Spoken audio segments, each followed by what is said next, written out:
Dr. Keith Murray never expected that one desperate gesture would shatter everything he'd built. A volunteer brought in the tiniest puppy he had ever seen, so fragile it looked like it couldn't survive another hour. Its trembling body and impossibly bright eyes fixed on him with a pleading intensity that went beyond survival. Keith leaned in, determined to solve the puzzle and save its life. But when the puppy showed him what it was really begging for, nothing could have prepared him for what happened next. The stoic veterinarian examined the tiny creature, his professional mask cracking, then shattering completely as he recognized a truth so horrific it sent him running from the room in raw panic.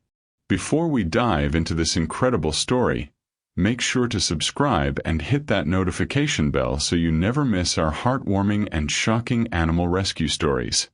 And if you're already hooked, give us a like to help share this amazing tale with other animal lovers. The fluorescent lights of Murray Veterinary Clinic hummed their familiar tune as Dr. Keith Murray finished suturing a border collie's laceration. His hands moved with mechanical precision, each stitch identical to the last. The dog's owner had cried. Keith hadn't. He never did. That was his reputation throughout Riverside County. The vet with hands of steel and a gaze that never wavered. The man who saw trauma as a puzzle to solve, never a reason to break. But that Tuesday evening, as golden lights slanted through the clinic windows, everything changed. The bell above the door chimed, and Keith glanced up from his paperwork. Sarah, the young volunteer from the county shelter, stood in the doorway. Her face was pale, her hands cupped around something so small that at first, Keith thought she was holding nothing at all. "Dr. Murray," she said, her voice barely above a whisper. "I need you to look at this. Please." Keith stood, his practiced calm settling over him like armor. He'd seen it all. Broken bones jutting through skin, animals ravaged by disease, creatures that had endured unspeakable neglect. Nothing surprised him anymore. Nothing moved him. That was the secret to surviving this work. Sarah approached the examination table, and with trembling hands, she opened her palms. Keith's breath caught. There, nestled in the valley between her hands, was the smallest living puppy he had ever seen. It was impossibly tiny, barely larger than his thumb, its tan and brown fur still carrying the dampness of recent birth. The puppy's chest heaved with effort, each breath a visible struggle. Its miniature paws were perfectly formed, delicate as a doll's, and its eyes, impossibly bright blue eyes, were open and staring directly at him. For 23 years, Keith had maintained his professional distance. He'd learned that detachment was survival. But something about this creature made his carefully constructed walls tremble. "Where did you find it?" His voice came out rougher than intended. "Behind the old fabric mill. No mother. No siblings. Just this one alone." Sarah's eyes were red-rimmed. "Dr. Murray, I've never seen anything this small survive on its own. It shouldn't even be alive." Keith reached for his magnifying lamp, adjusting it over the table. Under the bright light, the puppy's fragility became even more pronounced. He could see the delicate architecture of its skull, the translucent quality of its ears, the rapid flutter of its heartbeat visible through its thin chest wall. He began his examination, fingers gentle despite their renowned steadiness. Temperature, dangerously low. Pulse, rapid and thready. The puppy couldn't have been more than a few days old, perhaps a week at most. Yet something was wrong beyond the obvious neglect and exposure. As Keith palpated the tiny abdomen, the puppy did something that made him freeze. It wasn't a cry. It wasn't a whimper. It was a gesture. The puppy lifted its impossibly small paw and dragged it across a specific patch of fur on its left flank. The movement was deliberate, insistent. Then it did it again, its bright eyes never leaving Keith's face, as though willing him to understand. "Did you see that?" Sarah whispered. Keith nodded slowly, something cold beginning to coil in his chest. In all his years of practice, he'd never seen a newborn puppy make such a purposeful, repetitive gesture. This wasn't random movement. This was communication. "He's trying to tell you something, Doctor," Sarah said. Keith felt irritation flare. He didn't believe in anthropomorphizing animals, didn't subscribe to sentimental notions of animal communication. But the puppy did it again. Paw dragging across the same spot, eyes locked on his, a silent, desperate plea. Keith's jaw tightened. He ran the standard diagnostics, checking for congenital defects, examining the umbilical area, searching for signs of infection or internal bleeding. Everything was inconclusive. The puppy was dying, yes, but not from anything he could immediately identify. The gesture continued. Paw, fur, eyes, begging. "What are you trying to show me?" Keith muttered, frustration bleeding into his voice. He adjusted his magnifying glass, bringing it directly over the spot the puppy kept indicating. The fur there looked normal at first, the same tan and brown pattern, slightly matted, nothing remarkable. But as Keith's eyes adjusted, trained by decades of finding the invisible, he noticed something. A faint discoloration. A smell, too subtle to identify at first, but growing stronger as he leaned in. Not organic. Not natural. Something metallic, chemical, wrong. Keith's hands began to tremble. He reached for his finest forceps, the ones he used for removing splinters and embedded debris. With infinite care, he parted the puppy's fur, revealing the skin beneath. There, barely visible even under magnification, was a mark. Not a birthmark. Not a bruise. A burn pattern. Precise. Deliberate. In a shape he recognized. The room tilted. Keith's breath came faster. The mark was small, no larger than a pinhead, but its configuration was unmistakable. He'd seen it before, 20 years ago, on another animal, in another life. Before he'd built his walls, before he'd learned to shut down, before he'd failed so completely that he'd promised himself he'd never feel that deeply again. The memory crashed over him like a wave. The warehouse. The sounds. The animals he'd been too late to save. The specific, unique cruelty of the operation he'd discovered. And the man who'd marked his victims with this exact pattern before. "No," Keith whispered.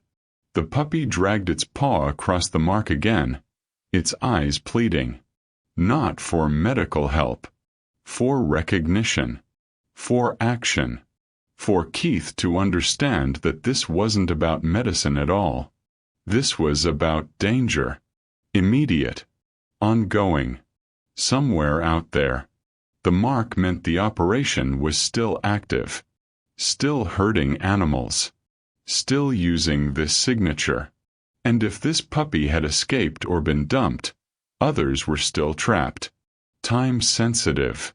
The window to act was measured in hours, not days. Keith's professional mask, the armor he'd worn for 2 decades, began to crack. The smell of that warehouse filled his nostrils. The sounds of animals in pain echoed in his ears. The crushing weight of his failure, his inability to act fast enough, his choice to walk away from that case because it had broken something inside him. It all came flooding back.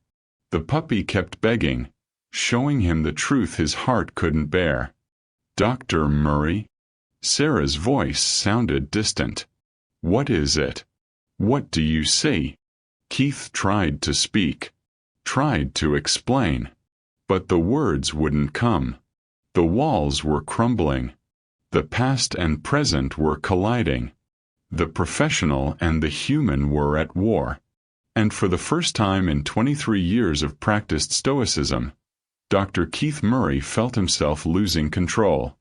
His chest tightened. His vision narrowed. The room seemed to close in around him. The puppy, this impossibly small creature, had shown him something he couldn't unsee. A truth he'd spent 2 decades running from. A horror he'd promised himself he'd never face again. And in that moment, the man who never flinched, the vet who'd seen everything and felt nothing, made a choice he'd regret for the rest of his life. Dr. Keith Murray dropped his forceps, and he ran out of the room. Dr. Keith Murray's reputation had been built on one principle. Emotion was the enemy of precision. 11 years before the smallest puppy in the world would destroy that reputation, he'd saved a German shepherd named Atlas whose hind legs had been crushed by a delivery truck. The owner had wept openly, begging Keith to try. Keith had looked at the X-rays with the same expression he might use to examine a grocery list and said simply, "I'll need 4 hours." When Atlas walked out 6 weeks later, the story spread through Riverside County like wildfire. The vet who never flinched. The man with hands of steel. That Tuesday evening, Keith had been preparing to close when he heard Sarah's voice calling his name. She stood in the doorway, pale and shaking, her hands cupped around something impossibly small. When she opened her palms on the examination table, Keith felt his carefully constructed walls begin to tremble. The puppy was barely larger than his thumb, its tan and brown for damp and clinging to its fragile frame. But it was the eyes that stopped his breath, impossibly bright blue, open and staring directly at him with an intensity that seemed to pierce straight through his professional armor. In 23 years, Keith had never seen anything quite like it. As he began his examination, the puppy did something that made him freeze. It lifted its tiny paw and dragged it deliberately across a specific patch of fur on its left flank. Then it did it again, eyes locked on Keith's face, waiting for him to understand. The gesture was purposeful, insistent, unlike any newborn behavior he'd ever witnessed. "He's trying to tell you something," Sarah whispered. Keith's jaw tightened.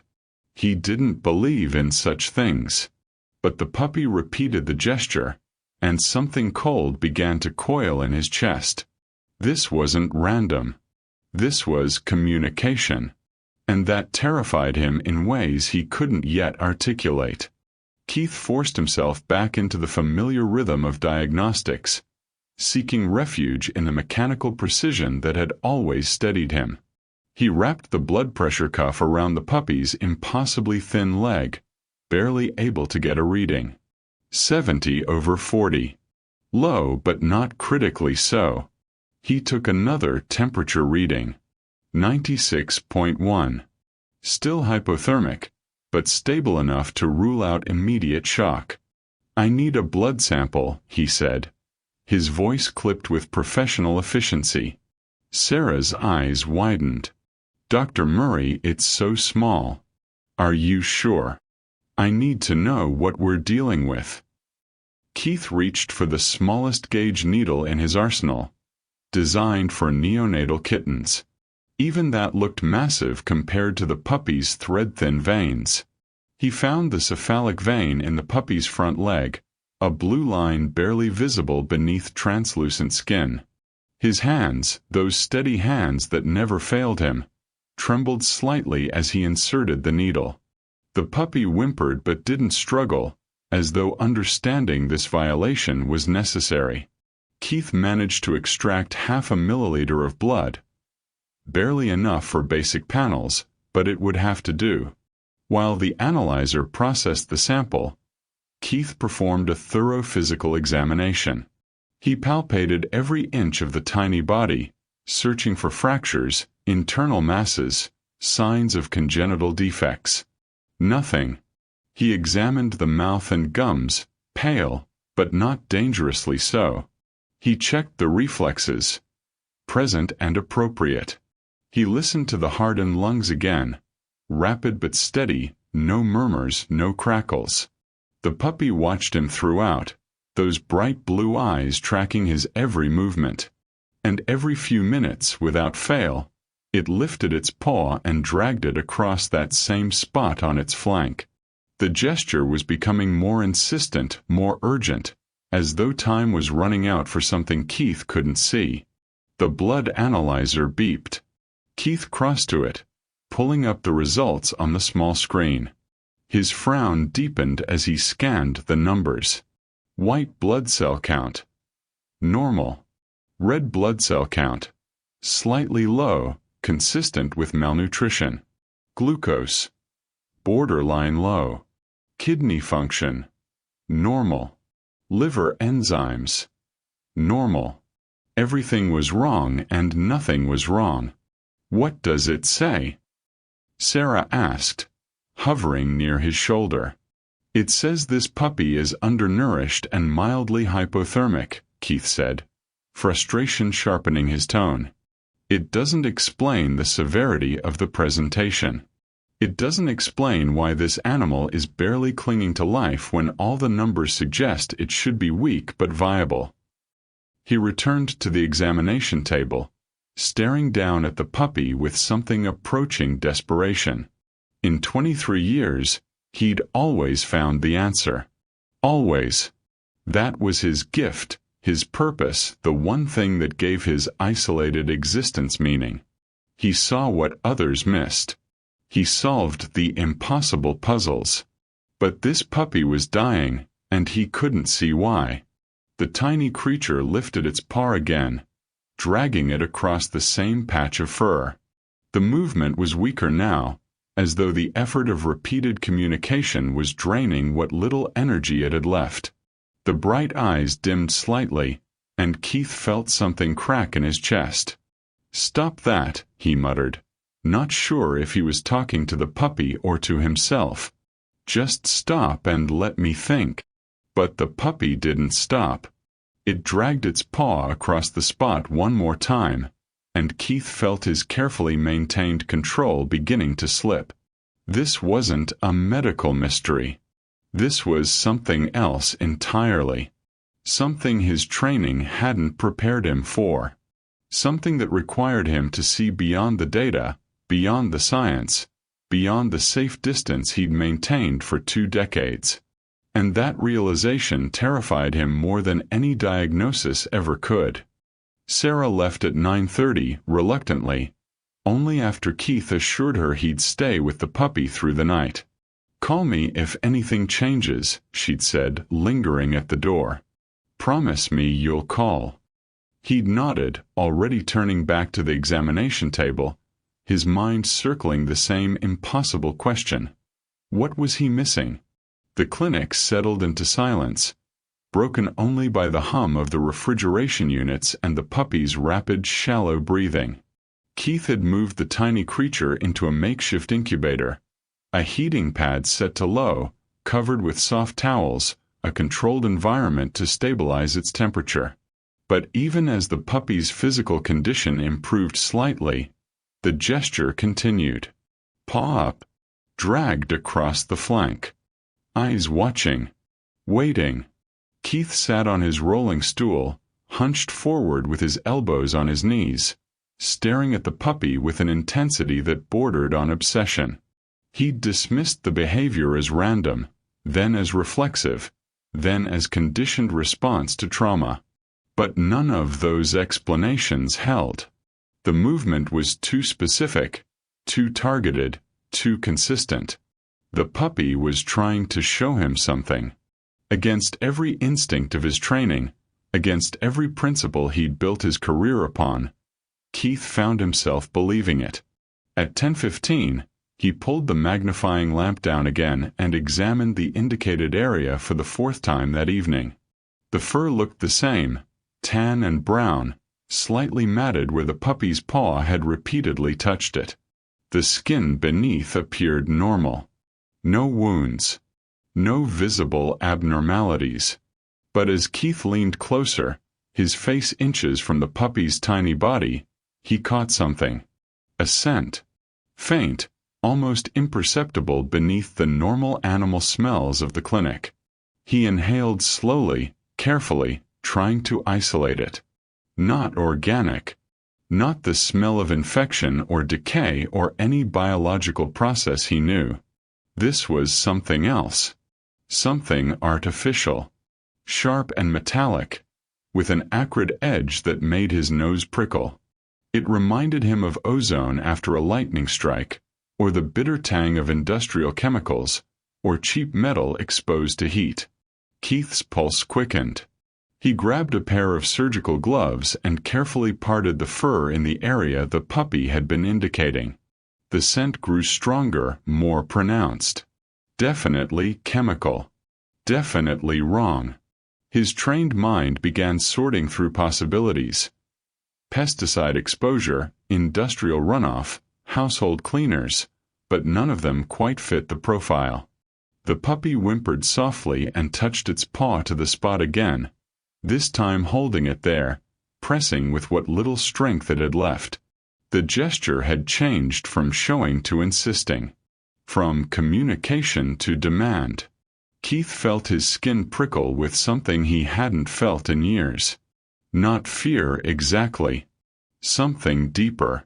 Something primal. The sensation that came when you were standing at the edge of understanding something terrible. Something you couldn't unsee once you fully grasped it. He reached for his otoscope, using its light to examine the skin more closely. The magnification revealed texture he'd missed before. The fur in this specific area wasn't just matted, it was slightly singed at the tips. Burned. And beneath it, when he angled the light just right, he could see a faint discoloration on the skin itself. A mark. Not natural. Not accidental. Deliberate. Keith's hands began to shake. His breath came shorter.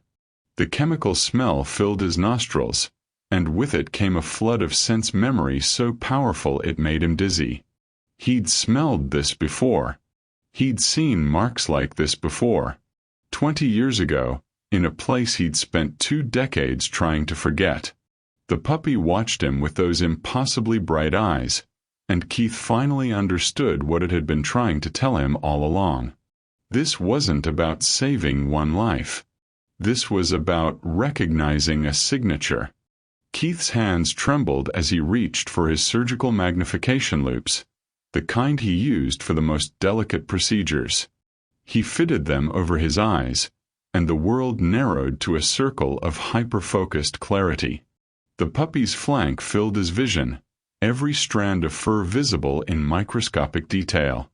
He worked with methodical precision despite the tremor in his fingers, using a fine-tooth comb to separate the singed fur strand by strand. The chemical smell intensified, sharp and accusatory, as though the evidence itself was demanding to be seen.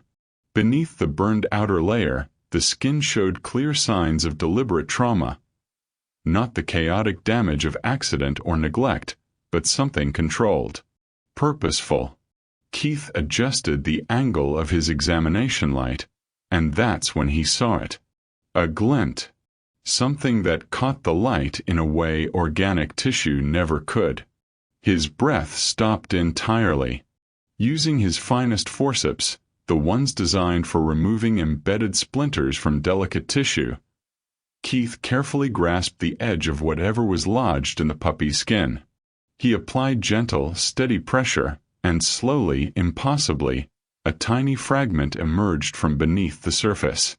It was wire.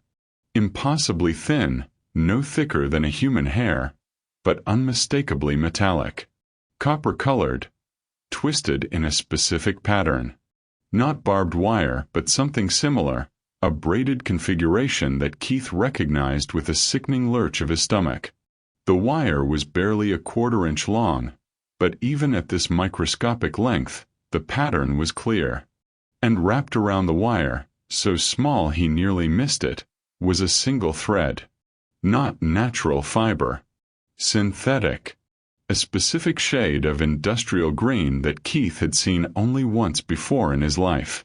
20 years ago. In that warehouse. Keith set the forceps down on a sterile tray, the tiny artifact gleaming under the examination light like an accusation. His vision blurred at the edges. His professional detachment, already cracked, began to shatter completely. This wire pattern was a signature. The man who'd run the operation Keith had discovered 2 decades ago had used this exact configuration. A twisted copper wire with green industrial thread to mark animals before they were transported. It was a tracking system, a way to identify which animals had been processed through his facility. Keith had found it on 17 animals before the case had fallen apart, before his testimony had been deemed insufficient, before the man had walked free on a technicality. And here it was again, on a puppy barely a week old, which meant the operation had never stopped. It had just moved, evolved, continued in secret while Keith had spent 20 years convincing himself it was over, that his failure didn't matter, that walking away had been the right choice for his own survival.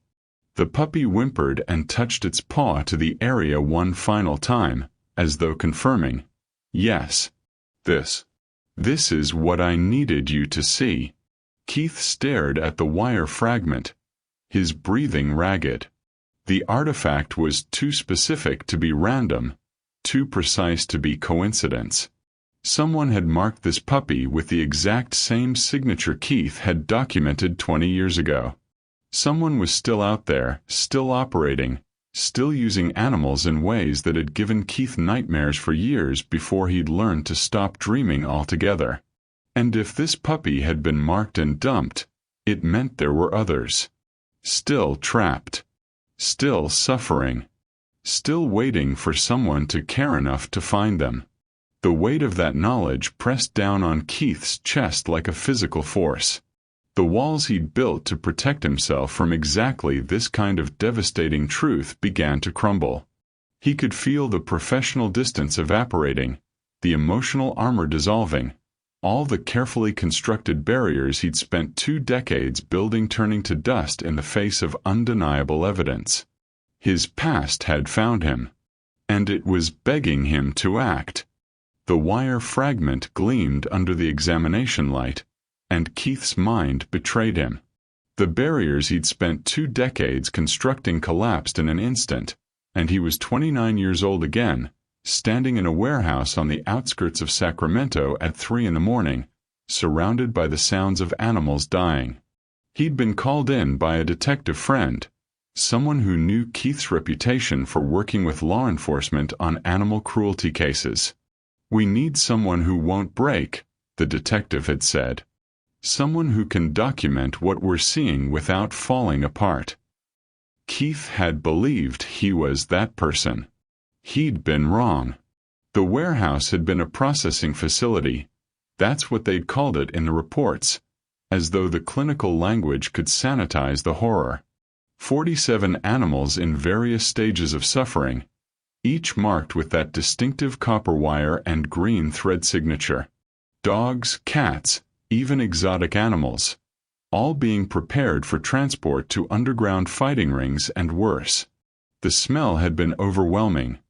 Blood, fear, chemicals used to subdue the animals, and that distinctive metallic ozone scent Keith was smelling now. But it was the sounds that had broken him. The whimpering, the scratching of paws against metal cages, the resigned silence of animals who'd given up hope. Keith had documented everything with shaking hands, taking photographs, collecting evidence, recording the wire patterns on each animal. He'd testified at the preliminary hearing, his voice steady even as his insides screamed. The case had seemed solid, airtight. Then it fell apart. Chain of custody issues. Procedural errors. A defense attorney who dismantled the prosecution's case piece by piece. The man who'd run the operation. Keith could still see his face, could still remember the cold smile he'd worn in the courtroom, had walked free. Not acquitted exactly, but charges dismissed on technicalities so complex Keith had never fully understood them. And 3 days after the dismissal, before any appeals could be filed, the warehouse had burned to the ground. Evidence destroyed. Witnesses disappeared. The case went cold. Keith had blamed himself. If he'd documented things differently, if he'd been more careful with the evidence collection, if he'd pushed harder, been smarter, been better, maybe those 47 animals wouldn't have died for nothing. Maybe the operation would have been stopped instead of simply relocated. The guilt had nearly destroyed him. For months afterward, he'd been unable to sleep without seeing those cages, unable to work without his hands shaking, unable to exist without feeling the weight of his failure crushing him from the inside out. He'd broken down completely, spent 6 weeks in a psychiatric facility, emerged hollow and determined to never feel that deeply about anything ever again. He'd rebuilt himself into someone harder, someone distant, someone who could see suffering and treat it as an intellectual puzzle rather than an emotional wound. He'd thought that made him stronger. He'd thought he'd won. But now, staring at that tiny wire fragment, Keith understood the truth. He hadn't healed. He'd just buried the wound so deep he'd forgotten it was there. And the puppy's desperate begging had torn it open again, fresh and bleeding as the day it was made. The memory wasn't just returning. It was erupting, violent and unstoppable, 20 years of suppressed trauma exploding into his present awareness with devastating force. His chest constricted. His vision tunneled. The examination room dissolved around him, replaced by that warehouse, those cages, those dying animals he'd been too weak to save. And somewhere beneath the terror and the pain, a single thought crystallized with horrible clarity. He'd failed them once. And by walking away, by choosing his own sanity over justice, he'd let the monster continue. For 20 years, animals had suffered because Keith Murray had been too broken to keep fighting. The puppy in front of him was proof of that failure. Living, breathing evidence that his cowardice had consequences. Keith's hands gripped the edge of the examination table, knuckles white, as the realization crashed through him with the force of a physical blow. The puppy hadn't been begging for medical intervention. It had been begging for understanding, for recognition, for action. Because the wire wasn't just a signature. It was a timer. The knowledge exploded in Keith's mind with horrible, perfect clarity. In the Sacramento case, the wire had served a dual purpose: identification and time-stamping. Animals marked with the copper and green signature were in the processing phase, a 48-hour window between marking and transport. After that, they were moved to secondary locations, distributed through networks Keith had never been able to trace, lost forever in the machinery of organized animal cruelty. If this puppy had been marked and dumped, escaped or disposed of as defective, it meant the facility was still in the 48-hour window. It meant there were others still there, still waiting for transport, still salvageable if someone acted immediately. The clock had been ticking from the moment the puppy had been marked, and every hour Keith spent in denial was an hour those animals didn't have.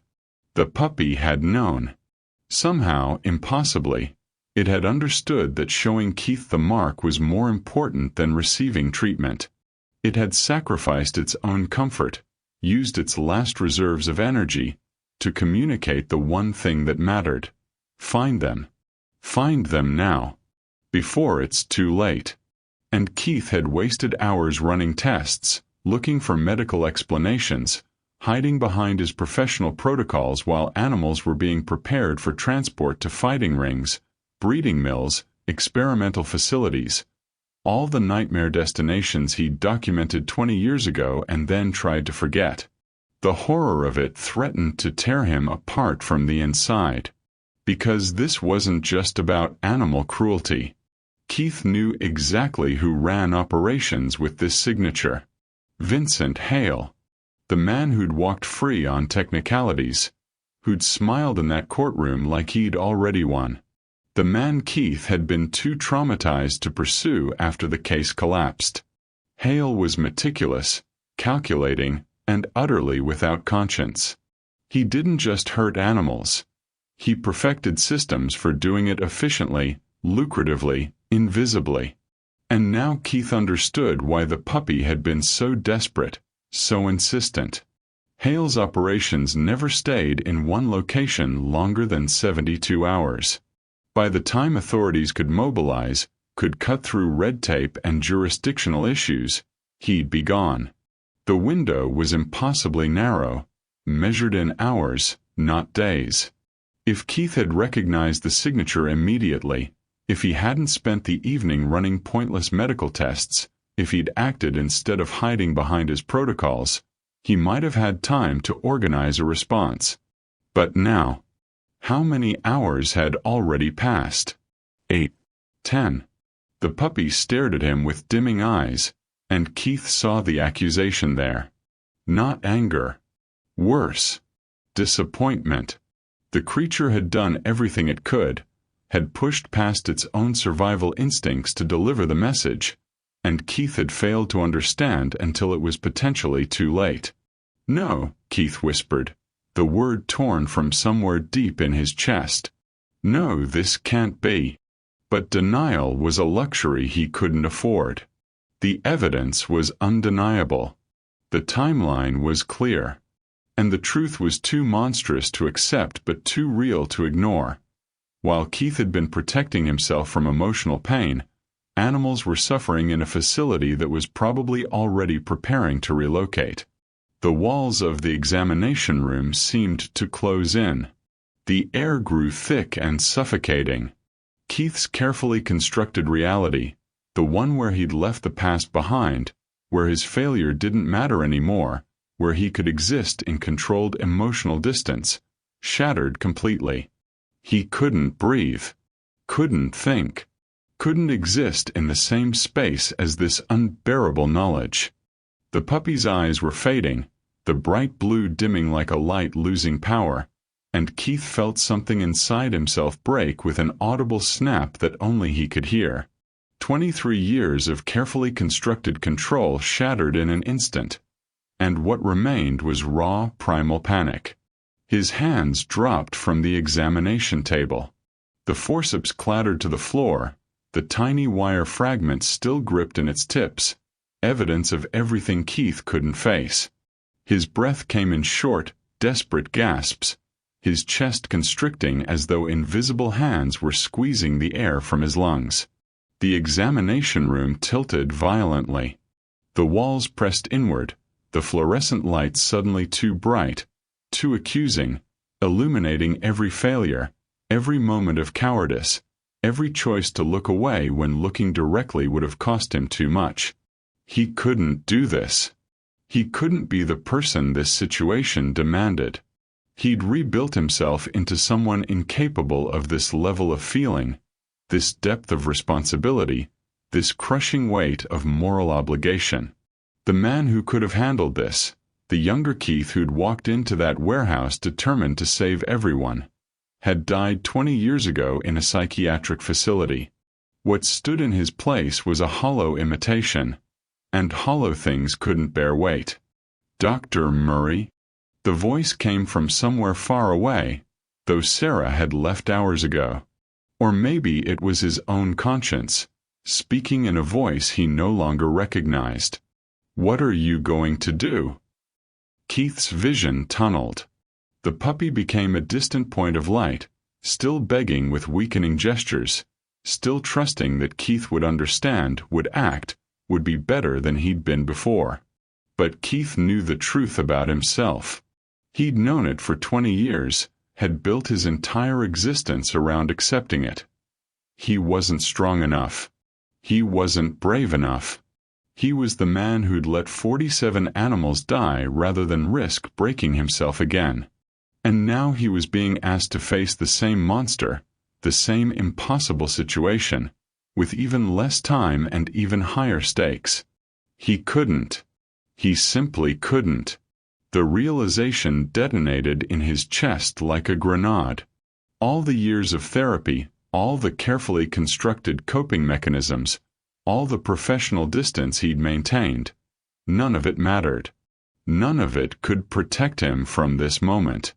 He was 29 years old again, standing in that warehouse, drowning in helplessness, and this time he didn't even have the illusion of strength to cling to.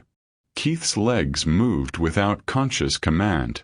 He stepped backward, away from the examination table, away from the puppy's dimming eyes, away from the evidence of his failure and the demand for his redemption. "I can't," he whispered, and his voice broke on the words. "I can't do this." He turned. His shoulder hit the doorframe, and he barely registered the pain. His feet carried him through the doorway, down the hall, past his office where case files documented 23 years of problems he'd successfully solved by keeping his distance, by never letting himself care too much, by never being vulnerable enough to break. The front door of the clinic loomed ahead, and Keith slammed through it like a drowning man breaking the surface. The night air hit his face, cold and sharp, but it didn't clear his head. Nothing could clear the images flooding his mind.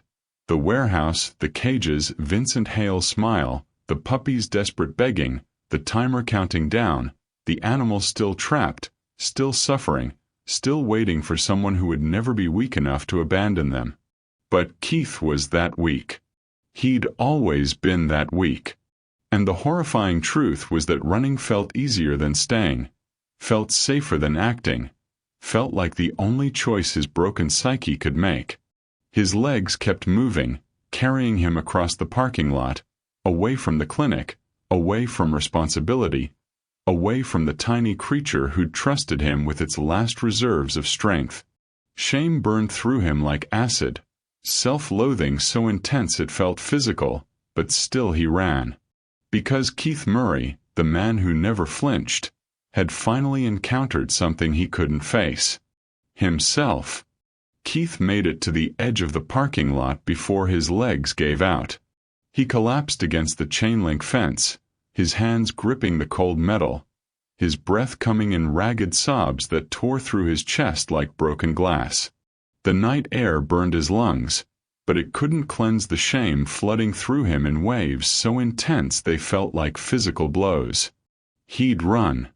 After everything, after all his promises to himself, after 23 years of building a reputation on unshakable resolve, he'd run like a coward from a puppy the size of his thumb. The self-loathing was so acute it felt like drowning. Keith pressed his forehead against the fence, the metal biting into his skin, and let the truth wash over him without the protection of denial or distance. He was weak. He'd always been weak. And his weakness had consequences that extended far beyond his own comfort. That puppy was dying in his clinic right now, alone, having exhausted its last reserves of energy trying to communicate something Keith had been too damaged to understand quickly enough. And somewhere, maybe miles away, maybe closer, other animals were trapped in cages, marked with copper wire and green thread, waiting in a 48-hour window that was rapidly closing. Keith had run from both responsibilities. He'd chosen his own psychological safety over their lives, just like he'd done 20 years ago. The thought detonated in his mind with clarifying force. After the Sacramento case collapsed, Keith hadn't just suffered a breakdown, he'd made a choice. He'd chosen to rebuild himself into someone incapable of caring deeply enough to be hurt. He'd chosen distance over connection, control over vulnerability, professional competence over moral courage. He'd told himself it was survival, but it was surrender. And that tiny puppy, with its impossible bright eyes and desperate gestures, had seen through everything Keith had built.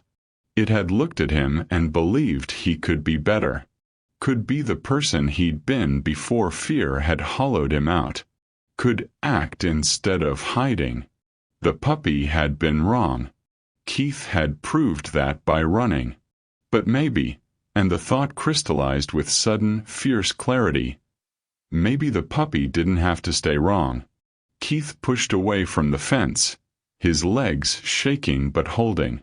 His breath was still ragged, his face wet with tears he hadn't realized he'd shed, but something had shifted in his chest. Not healing. Not redemption. Something harder and more immediate. Pure, blazing determination born from the ashes of self-loathing. He couldn't undo 20 years of failure. He couldn't bring back the 47 animals who died because he'd been too broken to keep fighting. But he could act now. Right now. In this moment.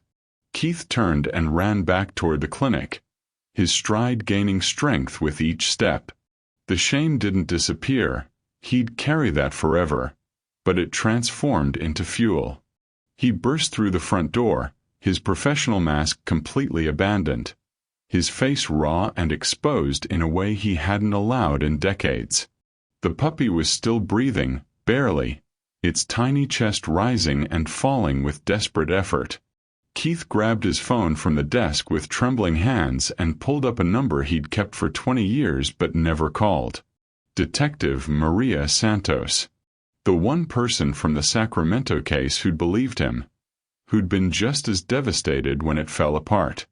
"Maria," he said when she answered, his voice hoarse and urgent. "It's Keith Murray. I need you to listen. Vincent Hale is operating again. I have evidence. I have a marked animal. And we have less than 48 hours before he moves locations." There was a pause then. "Keith? After all this time, are you certain?" "I'm certain." Keith stared at the puppy, meeting those dimming blue eyes with newfound resolve. "And this time, I'm not walking away. We need a tactical team, search warrants for properties in Riverside County. Sarah Chen found this puppy behind the old fabric mill. That's our starting point. We move now or we lose them." His voice cracked on the last words, but it didn't matter. The stoic facade was gone. All that remained was a man who'd finally chosen to be broken and brave rather than whole and useless. "I'm on my way," Maria said. "Don't move." And Keith. "Welcome back."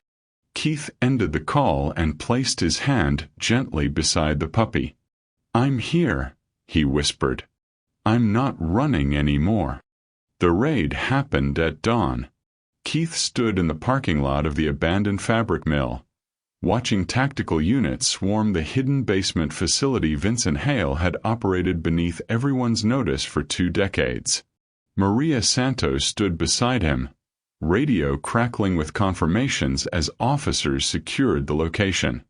32 animals recovered," Maria said quietly, her voice thick with emotion. "All alive. You did it, Keith." Keith didn't feel victorious. He felt hollowed out and rebuilt, like a bone that had broken and healed stronger but would always carry the memory of fracture. The operation had unfolded exactly as he'd predicted. Hale's facility disguised a storage space, the same copper wire and green thread system, the 48-hour processing window that Keith's immediate action had interrupted. They'd caught Hale in the middle of preparation for transport, evidence so overwhelming that even the best defense attorney couldn't manufacture reasonable doubt.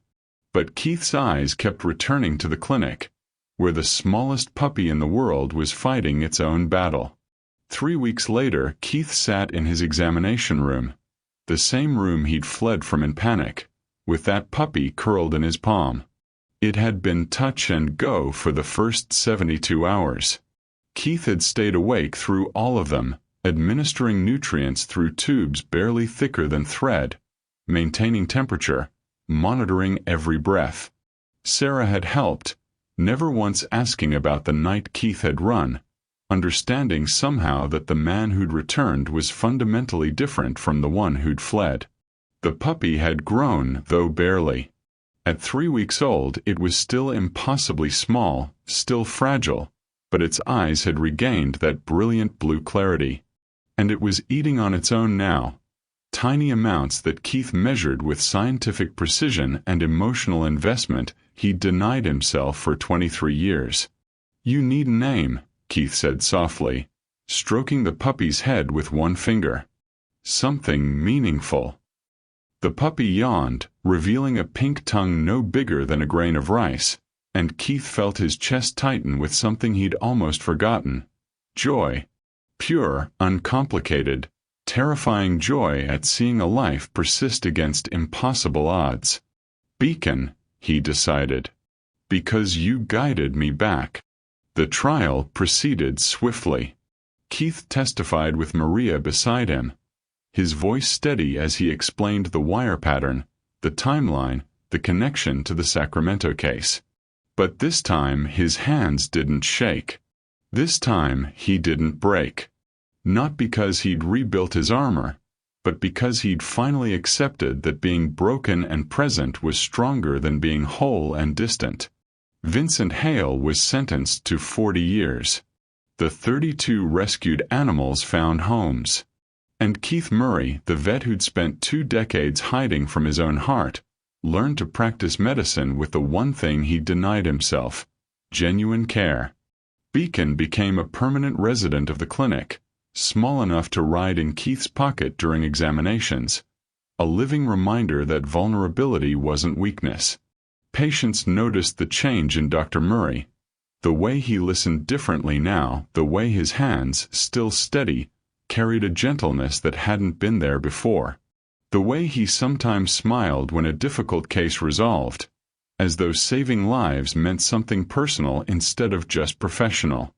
"You're different," Sarah observed one evening, watching Keith bottle feed Beacon with infinite patience. "I'm learning," Keith corrected, meeting her eyes without the defensive distance that used to define him. "I'm learning that the things that break us can also remake us, if we're brave enough to stay broken in the right ways." Beacon made a soft sound against his chest, and Keith felt the last fragments of his old armor dissolve completely. He'd spent 23 years believing that distance was strength, that not feeling was the same as not failing. But this impossibly small creature had taught him a different truth. Sometimes the strongest thing you can do is let yourself be shattered by something that matters, and then choose every single day to care anyway. Dr. Keith Murray's story reminds us that true strength isn't found in emotional distance, but in the courage to care deeply even when it costs us everything. Sometimes the smallest creatures carry the biggest messages, and the things that break us open are exactly what we need to become whole. If this story touched your heart, please subscribe to our channel for more incredible rescue stories that prove love and courage can change everything. And we'd love to hear from you. Drop a comment below telling us where you're watching from and share what Beacon's story means to you. Your support helps us share these powerful tales of redemption and hope with animal lovers around the world. Thank you for being part of this journey with us.